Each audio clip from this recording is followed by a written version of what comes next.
First തന്നെ എൻ്റെ പേര് അഞ്ജലി എന്നാണ്. ഞാനൊരു വർക്കിംഗ് മദറാട്ടോ. ഇവിടെ ഫോബിൾ എഡ്യൂക്കേഷനിൽ ജനറൽ മാനേജർ ആയിട്ടാണ് വർക്ക് ചെയ്യുന്നത്. ഓരോരുത്തരുടെയും ജീവിതത്തിൽ നമുക്ക് കുറേ ഡ്രീംസ് ഉണ്ടാവും അല്ലേ? ഓരോ ഡ്രീംസ് ഉണ്ടാവും. ചില ആൾക്ക് എന്തായിരിക്കും, വീടായിരിക്കും. ചില ആൾക്കാർക്ക് എന്തെങ്കിലും വണ്ടി വാങ്ങിക്കണം എന്നായിരിക്കും. ചില ആൾക്കാർക്ക് കുട്ടികളുടെ എഡ്യൂക്കേഷൻ ആയിരിക്കും. അല്ലെങ്കിൽ ഒരു അടിപൊളി ട്രിപ്പ് ആയിരിക്കും. അല്ലെങ്കിൽ എന്താ, ചിലപ്പോൾ പീസ്ഫുൾ ആയിട്ടുള്ള ഒരു റിട്ടയർമെന്റ് ലൈഫ് ആയിരിക്കും. അങ്ങനെ കുറേ ഡ്രീംസ് ഉണ്ടാവും ഒരു മനുഷ്യന് അല്ലേ? ഇതൊക്കെ നമുക്ക് അച്ചീവ് ചെയ്യണമെങ്കിൽ നമ്മളെ കയ്യിൽ എന്തായിരിക്കും വേണ്ടത്? മണി, പൈസ. യെസ്, മണി അല്ലേ? ഫിനാൻസ്, ക്യാഷ് നമ്മളെ കയ്യിൽ വേണം. ഇന്നത്തെ സെഷനിൽ നമ്മൾ നോക്കാൻ പോകുന്നത് നമ്മുടെ ഫിനാൻസിനെ കുറിച്ചിട്ടാണ്. അതായത് എങ്ങനെ നമ്മുടെ ഇൻകത്തെ പ്രോപ്പറായിട്ട് യൂസ് ചെയ്യാം, എങ്ങനെ നമ്മുടെ എക്സ്പെൻസുകളെ നമുക്ക് കൺട്രോൾ ചെയ്യാൻ പറ്റും, അതെങ്ങനെ നമ്മുടെ ഫ്യൂച്ചറിലേക്ക് സേവ് ചെയ്യാം എന്നതിനൊക്കെ കുറിച്ചാണ് ഇന്ന് നമ്മൾ നോക്കുന്നത്. ഓക്കെ, ഇതൊരു അക്കൗണ്ടിങ് റിലേറ്റഡ് ആയവർക്ക് മാത്രം അല്ലെങ്കിൽ ഫിനാൻസ് എക്സ്പേർട്സിന് മാത്രം ഉള്ള ഒരു സബ്ജക്റ്റ് അല്ല. ലൈഫിൽ വിൻ ചെയ്യാൻ ആഗ്രഹിക്കുന്ന എല്ലാ ആൾക്കാരും അറിഞ്ഞിരിക്കേണ്ട ഒരു ടോപ്പിക്കാണ് നമ്മളെന്ത് ഫിനാൻസ്, പേഴ്സണൽ ഫിനാൻസ് എന്ന് പറയുന്നത്. അപ്പോൾ ഈ സെഷൻ സ്റ്റാർട്ട് ചെയ്യുന്നതിന് മുമ്പായിട്ട് ഞാനൊരു 2 സിമ്പിൾ ക്വസ്റ്റ്യൻ നിങ്ങളോട് ചോദിക്കും. അതിന് പറ്റുന്നത്ര ഒന്ന് റിപ്ലൈ തരാൻ വേണ്ടി നോക്കണേ. ഫസ്റ്റിലത്തെ ക്വസ്റ്റ്യൻ, നിങ്ങളുടെ ലൈഫിൽ നിങ്ങൾ ഇതുവരെ എടുത്തിട്ടുള്ളതിൽ വെച്ചിട്ട് ഏറ്റവും സ്മാർട്ടായ ഒരു ഫിനാൻഷ്യൽ ഡിസിഷൻ എന്താണ് എന്നാണ് നിങ്ങൾ വിചാരിക്കുന്നത്? ഇപ്പം നമ്മളിങ്ങനെ വിചാരിക്കല്ലോ, എൻ്റെ ഈ ലൈഫിൽ ഞാൻ അങ്ങനെ ഒരു തീരുമാനം എടുത്തായിരിക്കും ഞാൻ ചെയ്ത ഏറ്റവും ബെസ്റ്റ്, ഞാൻ ആ ഒരു ഡിസിഷൻ എടുത്തോണ്ട് എനിക്ക് ഇത്ര രൂപ ലാഭമായി, അല്ലെങ്കിൽ ഞാൻ അത് പോകണ്ടെന്ന് വെച്ചത് എന്തായാലും നന്നായി. അങ്ങനെ നമ്മൾ എന്തെങ്കിലും ഒരു ഡിസിഷൻ നമ്മൾ എടുത്തിട്ടുണ്ടാവുമല്ലോ. അപ്പൊ അങ്ങനെ ഇതുവരെ നിങ്ങൾ എന്തെങ്കിലും ഒരു ഡിസിഷൻ എടുത്തിട്ടുണ്ടെങ്കിൽ അത് ഏതായിരിക്കും ഒരു സ്മാർട്ട് ഡിസിഷൻ എന്ന് നിങ്ങൾ വിചാരിക്കുന്നത്? ആരും അങ്ങനെ ഒരു ഡിസിഷൻ ഒന്നും എടുത്തിട്ടില്ല അല്ലേ? ഓക്കെ, രണ്ടാമത്തെ ക്വസ്റ്റ്യൻ ഞാൻ ചോദിക്കാം. ഞാൻ നിങ്ങൾക്ക് ഇപ്പോൾ എല്ലാവർക്കും ഒരു 10,000 റുപ്പീസ് വെച്ചിട്ട് എല്ലാവർക്കും തരും. നിങ്ങൾ ആ 10,000 റുപ്പീസ് എന്തൊക്കെയായിരിക്കും നിങ്ങൾ ചെയ്യുക? നിങ്ങളുടെ കയ്യിൽ ഇപ്പോൾ ഒരു 10,000 റുപ്പീസ് കിട്ടിയിട്ടുണ്ടെങ്കിൽ നിങ്ങൾ എന്തൊക്കെയായിരിക്കും നിങ്ങൾ ചെയ്യാം? നമുക്ക് ഇഷ്ടമുള്ളതെല്ലാം ചെയ്യാം. അപ്പൊ എന്തൊക്കെയായിരിക്കും നിങ്ങൾ ചെയ്യാം? അതെവിടെയെങ്കിലും ഡെപ്പോസിറ്റ് ചെയ്യും. ഓക്കെ, ഡെപ്പോസിറ്റ് ചെയ്യും അല്ലേ? 10,000 ഡെപ്പോസിറ്റ് ചെയ്യും. ഓക്കെ ഓക്കെ, റിങ്കു പറയുന്നത് 5,000 സ്റ്റോക്ക് മാർക്കറ്റിൽ ഇൻവെസ്റ്റ് ചെയ്യുന്നതാണ്. ഗ്രേറ്റ്. ഓക്കെ, മീര പറഞ്ഞത് ഡെബ്സ് എല്ലാം പേ ചെയ്യും, പിന്നെന്താ പർച്ചേസ് ഹൗസ് ഹോൾഡ് ഐറ്റംസ് നമ്മൾ വാങ്ങിക്കും എന്നാണ് പറയുന്നത്. ഗ്രേറ്റ്. ഓക്കെ, റെസ്പോൺസിലെല്ലാം താങ്ക് യു കേട്ടോ. നമ്മൾ നോക്കാൻ പോകുന്നത് എന്താ, why personal finance matters for women. അതായത് എന്തുകൊണ്ടാണ് പേഴ്സണൽ ഫിനാൻസ് മാറ്റർ ആവുന്നത് വുമണിന്? ഇന്നത്തെ കാലത്ത് നമ്മൾ വുമൻസ് എല്ലാ സെക്ടേഴ്സിലും എന്താ നല്ല രീതിയിൽ നമ്മൾ പാർട്ടിസിപ്പേറ്റ് ചെയ്യുന്നുണ്ട് അല്ലേ? എല്ലാ മേഖലകളിലും നമ്മളിപ്പോൾ ലേഡീസ് നല്ല രീതിയിൽ പാർട്ടിസിപ്പേറ്റ് ചെയ്യുന്നുണ്ട്. എന്നാൽ പലപ്പോഴും നമ്മൾ ഫിനാൻസുമായി ബന്ധപ്പെട്ട കാര്യങ്ങളിൽ വേണ്ടത്ര നമുക്ക് എന്താ ചിലപ്പോൾ നോളജ് ഇല്ലാത്തതായിരിക്കാം, അല്ലെങ്കിൽ എന്താ മറ്റുള്ളവരാണ് അത് കൈകാര്യം ചെയ്യുന്നത് അല്ലേ? നമ്മൾ കൂടുതലായിട്ടും ഇപ്പം നമ്മളെ വീട്ടിലെ തന്നെ കാര്യങ്ങൾ എടുത്ത് നോക്കാം, നമ്മൾ ഫിനാൻസ് കൂടുതലായിട്ട് ഹാൻഡിൽ ചെയ്യുന്നത് ആരായിരിക്കും? ഒന്നുകിൽ ഫാദർ ആയിരിക്കും, അല്ലെങ്കിൽ ഹസ്ബൻഡ് ആയിരിക്കും. നമ്മൾ മാരീഡ് ആണെങ്കിൽ ഹസ്ബൻഡ് ആയിരിക്കും. അങ്ങനെ നമ്മളായിരിക്കില്ല ഫിനാൻസിന്റെ സെക്ടറിൽ മാത്രം വരുന്ന സമയത്ത് നമ്മളായിരിക്കില്ല അധികവും. ചില ആൾക്കാർ ഫിനാൻസ് ഹാൻഡിൽ ചെയ്യുന്നുണ്ട്, അല്ല അധിക മെജോറിറ്റി പീപ്പിൾസിന്റെ കാര്യമാണ് പറയുന്നത്. പക്ഷെ എന്താ, എല്ലാ വുമൻസും ഫിനാൻസിനെ കുറിച്ചിട്ട് നിർബന്ധമായും അറിഞ്ഞിരിക്കണം. ഞാൻ എന്തുകൊണ്ടാണ് നിർബന്ധമായും അറിയണം എന്ന് പറയുന്നത് വെച്ചാല്, നമ്മൾ വുമൻസിന് ചില സിറ്റുവേഷൻസിൽ പല തീരുമാനങ്ങളും നമ്മൾ എടുക്കേണ്ടി വരും. ഓക്കെ, നല്ല രീതിയിൽ ഒരു ഫിനാൻസ് മാനേജ് ചെയ്യാൻ വേണ്ടിയിട്ട്, അല്ലെങ്കിൽ നല്ല ഫിനാൻസിൽ എന്താ പറയുക സ്ട്രെങ്ത് ഉള്ള ഒരു വുമൺ ആണെങ്കിൽ അവർക്ക് കോൺഫിഡൻ്റ് ആയിട്ട് പല ഡിസിഷൻസും എടുക്കാൻ പറ്റും.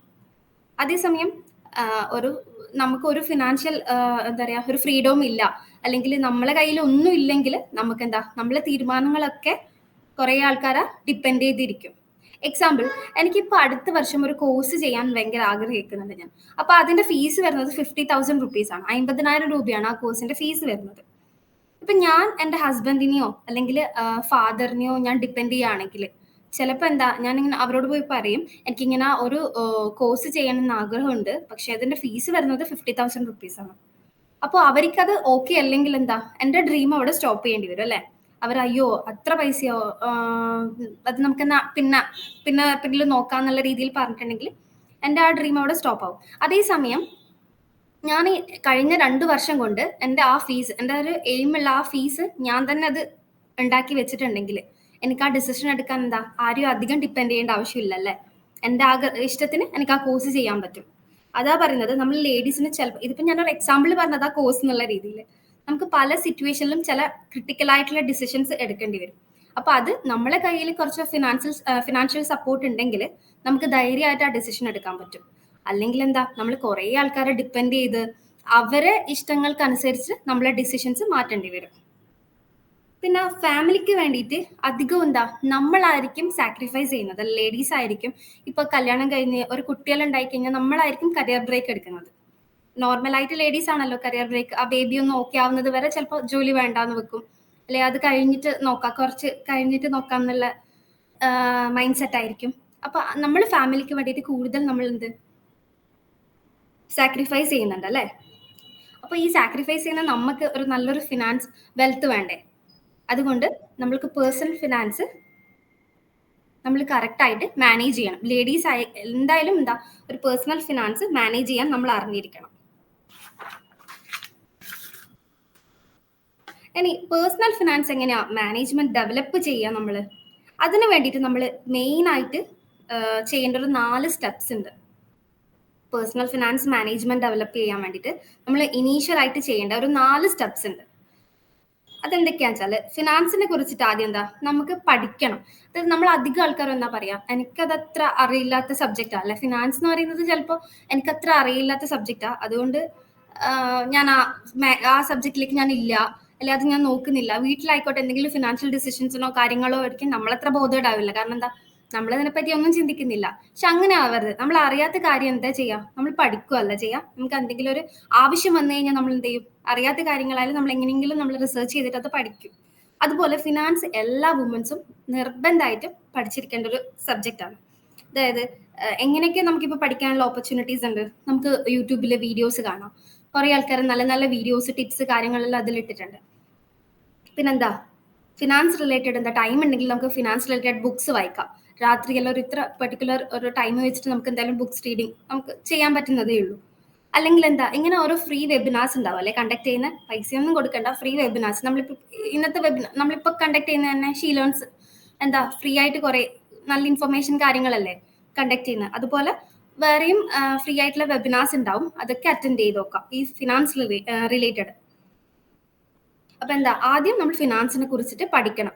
4 സ്റ്റെപ്പിൽ മെയിൻ ആയിട്ടുള്ള ഒന്നാമത്തെ സ്റ്റെപ്പ് ഫിനാൻസിനെ കുറിച്ച് നമ്മൾ പഠിക്കാം. രണ്ടാമത്തെ സ്റ്റെപ്പ് വീട്ടിൽ ഫിനാൻസ് റിലേറ്റഡ് ഡിസിഷൻസ് എടുക്കുമ്പോൾ അതിൽ നമ്മൾ എന്ത് ചെയ്യും, ഇത് നമ്മളെ ഫീൽഡ് അല്ല, അല്ലെ എനിക്ക് ഇതിനെപ്പറ്റി ഒന്നും അറിയില്ല എന്ന് പറഞ്ഞാൽ നമ്മൾ മാറി നിൽക്കാൻ പാടില്ല. അതിൽ മാക്സിമം എന്താ ഇൻവോൾവ് ചെയ്യുക. എന്തെങ്കിലും മനസ്സിലായിട്ടില്ലെങ്കിൽ നമ്മളത് ചോദിച്ചിട്ട് ക്ലിയർ ചെയ്യുക അപ്പം തന്നെ. ഫോർ എക്സാമ്പിൾ ഞാൻ പറഞ്ഞുതരാം.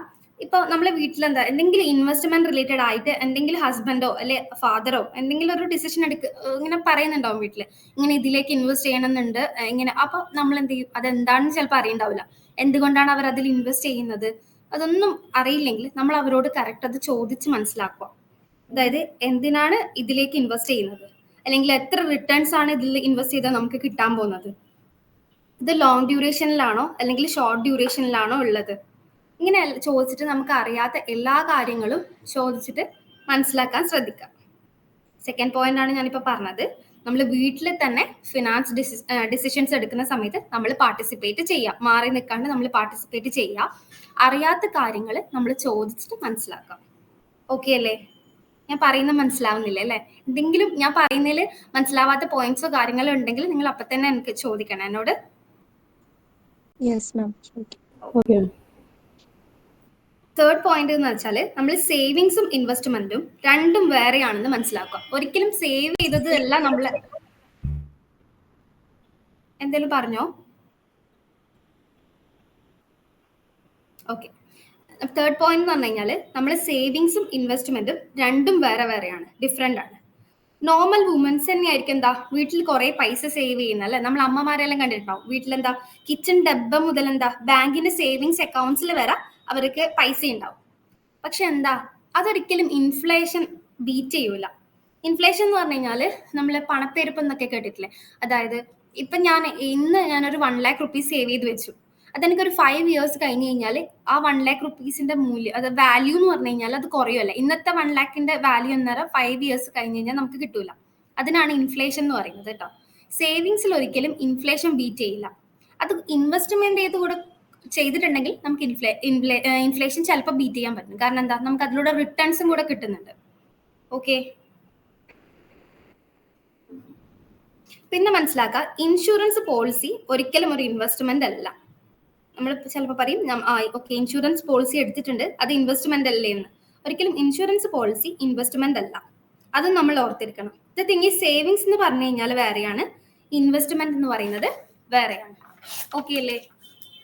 ഇപ്പൊ നമ്മൾ 3 പോയിന്റ്സ് നോക്കി. ഇനി 4ാമത്തെ പോയിന്റ് എന്താണെന്ന് വെച്ചാൽ, വീട്ടില് എമർജൻസി ഫണ്ട് എപ്പോഴും റെഡിയാക്കുക. നമ്മൾ ഫിനാൻഷ്യൽ എങ്ങനെ നമുക്ക് മാനേജ് ചെയ്യാം, കൺട്രോൾ കൊണ്ടുവരേണ്ട സ്റ്റെപ്സ് ആണ് പറയുന്നത്. 4ാമത്തെ സ്റ്റെപ്പ് എന്ന് പറഞ്ഞു കഴിഞ്ഞാൽ വീട്ടിൽ എമർജൻസി ഫണ്ട് റെഡിയാക്കണം. എമർജൻസി ഫണ്ട് എന്താണെന്നുള്ളത് ഈ പേരിൽ തന്നെയുണ്ട്. എമർജൻസി ആയിട്ടുള്ള സിറ്റുവേഷൻസിൽ നമുക്ക് യൂസ് ചെയ്യാൻ പറ്റുന്ന ഒരു ഫണ്ടാണിത്. അത് നമ്മൾ മസ്റ്റ് ആയിട്ട് നമ്മൾ വീട്ടിൽ ഉണ്ടാക്കിയെടുക്കണം. അത് ഡീറ്റെയിൽ ആയിട്ട് നമ്മൾ ഇനി അങ്ങോട്ടേക്ക് അടുത്ത സ്ലൈഡ്സിൽ നമ്മൾ നോക്കുന്നുണ്ട്. അതുകൊണ്ട് ഞാൻ ഡീറ്റെയിൽ ആയിട്ട് എമർജൻസി ഫണ്ടിന്റെ കാര്യങ്ങൾ ഇപ്പൊ പറയുന്നില്ല. ഓക്കെ, ഇപ്പൊ പറഞ്ഞ 4 സ്റ്റെപ്സ് മനസ്സിലായിനോ? 1ാമത്തെ സ്റ്റെപ്പ്, നമ്മൾ അറിയാത്ത കാര്യങ്ങൾ നമ്മൾ പഠിക്കാൻ ശ്രമിക്കുക. ഫിനാൻസിനെ പറ്റിയിട്ട് ഒരു നോളജ് നമ്മൾ വളർത്തിയെടുക്കുക. 2ാമത്തത്, വീട്ടിൽ ഫിനാൻഷ്യൽ ഡിസിഷൻ എടുക്കുന്ന സമയത്ത് നമ്മളും കൂടെ പാർട്ടിസിപ്പേറ്റ് ചെയ്യുക, അല്ലേ? 3ാമത്, സേവിങ്സും ഇൻവെസ്റ്റ്മെന്റും രണ്ടും രണ്ടാണ്. 4ാമത്തെ സ്റ്റെപ്പ് എന്ന് പറയുന്നത് എമർജൻസി ഫണ്ട് വീട്ടിൽ ക്രിയേറ്റ് ചെയ്തെടുക്കുക നമ്മൾ. ഇപ്പൊ നമ്മൾ നോക്കി 4 പോയിന്റ്സ് ആണ് ഒരു എന്താ പറയുക, ഒരു വുമണിനുള്ള ഫിനാൻഷ്യൽ എംപവർമെന്റ് കിട്ടാൻ വേണ്ടിയിട്ട് ചെയ്യേണ്ട ഇനീഷ്യൽ സ്റ്റെപ്സ് എന്ന് പറയുന്നത്. ഇത് നിർബന്ധമായും ഇന്ന് മുതൽ തന്നെ നമ്മൾ ശ്രദ്ധിക്കണം. അതായത് ഇതുവരെ നമ്മൾ ഇതൊന്നും നമ്മൾ ചെയ്തിട്ടുണ്ടാവില്ല, ഫിനാൻസ് കാര്യങ്ങളെ പറ്റി പഠിക്കുന്നുണ്ടാവില്ല, വീട്ടിൽ നമ്മൾ ഇടപെടുന്നുണ്ടാവില്ല. അപ്പൊ ഇനി ഈ ക്ലാസ്സിന് ശേഷമെങ്കിലും നമ്മൾ അതിനെപ്പറ്റി ഒരു ചെറിയൊരു ടൈം നമ്മൾ ഫിനാൻസിന് പഠിക്കാൻ വേണ്ടിയിട്ട് നമ്മൾ മാറ്റി വെക്കണം. ഇത് ഞാൻ പറയുന്നത് വർക്കിംഗ് വുമൻസിന്റെ കാര്യം മാത്രമല്ല കേട്ടോ. ഇതില് എല്ലാവരും വർക്കിംഗ് വുമൻസ് ആണോ, അല്ലെങ്കിൽ ഹോം മേക്കേഴ്സ് ആരെങ്കിലും ഉണ്ടോ? ഓക്കെ, ഹോം മേക്കറിനും ഇത് ഞാൻ പറഞ്ഞ കാര്യങ്ങൾ ഹോം മേക്കറിനും കൂടെ ചെയ്യാൻ പറ്റൂ കേട്ടോ. കാരണം എന്താ, നിങ്ങൾ ഹോം മാനേജ് ചെയ്യുന്ന ആൾക്കാരാ, ചെറിയ കാര്യമൊന്നും അല്ല കേട്ടോ. അപ്പോൾ അതെന്നുവെച്ചാൽ നമുക്ക് എന്തെങ്കിലും ഹൗസ് ഹോൾഡ് ഐറ്റംസ് വാങ്ങിക്കാനോ, അല്ലെങ്കിൽ നമ്മുടെ വീട്ടിലെ ചെലവുകളെല്ലാം കഴിയാൻ വേണ്ടിയിട്ട് എന്തായാലും ഒരു മന്ത്ലി ഒരു ചെറിയൊരു എമൗണ്ട് നമുക്ക് കയ്യിൽ കിട്ടുമല്ലോ. അത് വെല്ലായിട്ട് നമുക്ക് മാനേജ് ചെയ്ത് കഴിഞ്ഞാൽ അതിൻ്റെ അകത്തുനിന്ന് നമുക്ക് സേവ് ചെയ്യാൻ പറ്റും. അത് ഞാൻ ബഡ്ജറ്റ് പ്രിപ്പറേഷൻ എന്നുള്ള ഒരു ടോപ്പിക്ക് വരുന്ന സമയത്ത് ഞാൻ പറഞ്ഞുതരാം കേട്ടോ.